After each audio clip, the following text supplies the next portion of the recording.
Be ready. 15 seconds.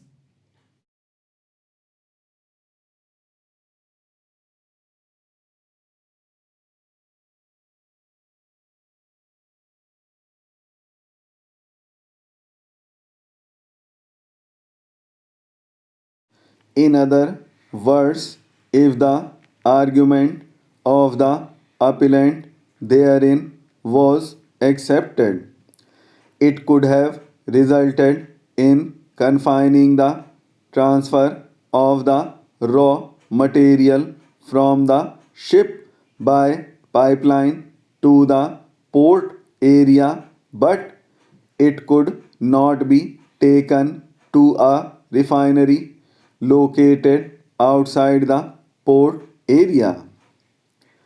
But the provision did contemplate transporting of the material from the ship to the refineries as also to terminals and vice versa. It was in this context that the court proceeded to hold that a purposive construction was needed to avoid a situation of absurdity. Much turned on the presence of the words in the port area.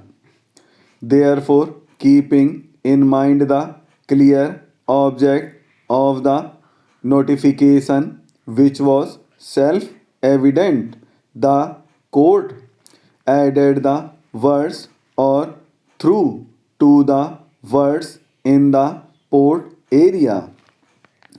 This facilitated the transfer of the raw material from the ships to a refinery or a terminal which need not have to be located in the port area.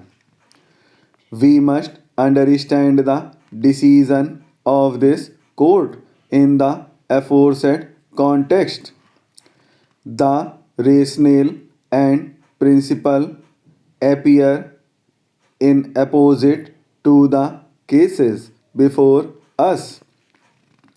We also do bear in mind that in paragraph 8.1, construction of pipelines inter alia was permitted.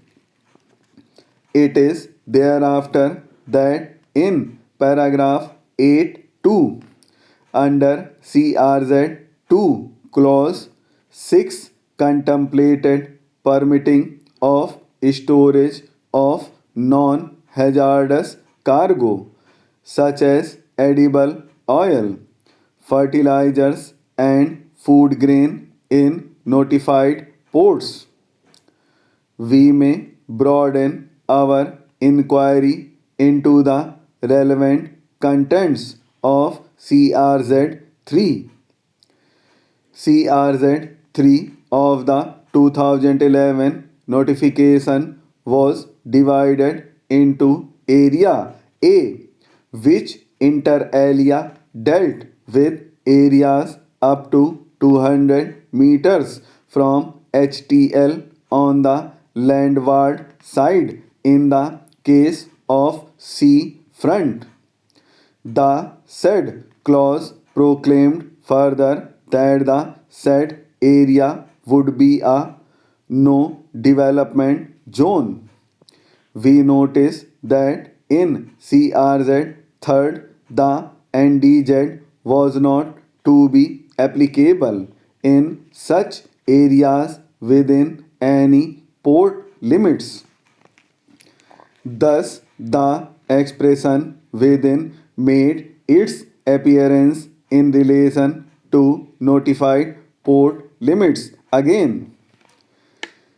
In the permitted activities in the NDZ under Area A, viz.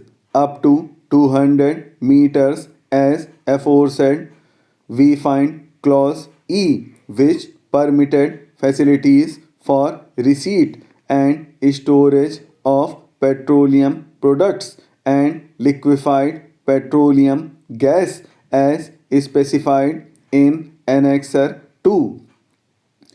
Area B of CRZ-3 is described as the area comprised from 200 meters to 500 meters. Under the same, we notice that again facilities for receipt and storage of petroleum products and liquefied natural gas as specified in Annexure 2 was permitted.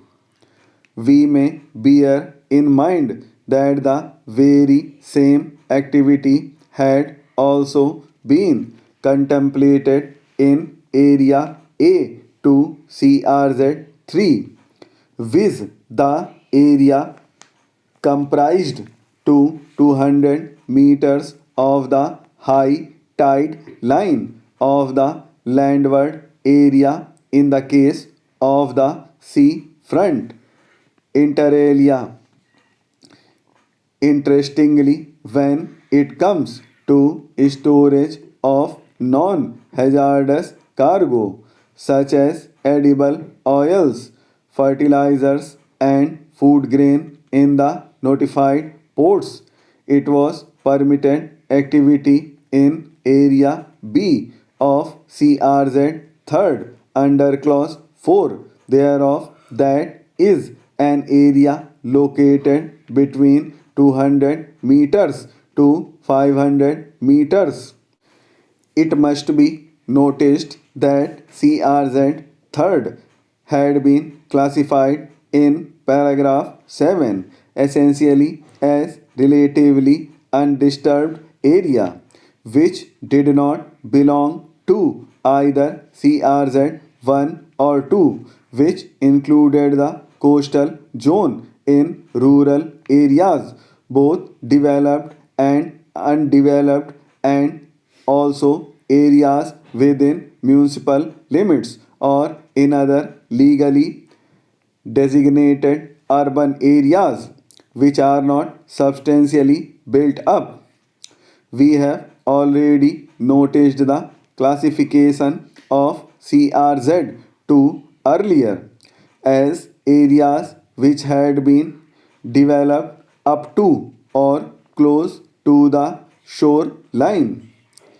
Can it then be said that storage of non-hazardous cargo such as edible oil, fertilizers, food grain permitted in the notified ports in CRZ 3rd? Area B also permitted in CRZ 3rd Area A.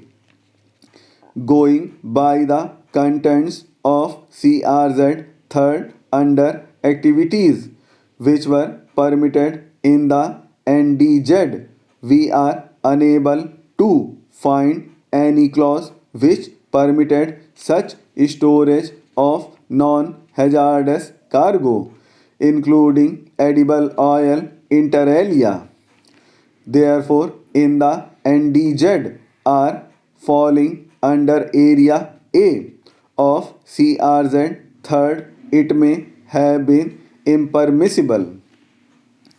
We have made this discussion only to remind ourselves that in interpretation of the notification, we are concerned with a pursuit of a purposive interpretation or a search for a rationale which the court finds fair may meet with limitations which flow from the object of the maker of the notification being confined to the plain meaning of the words used.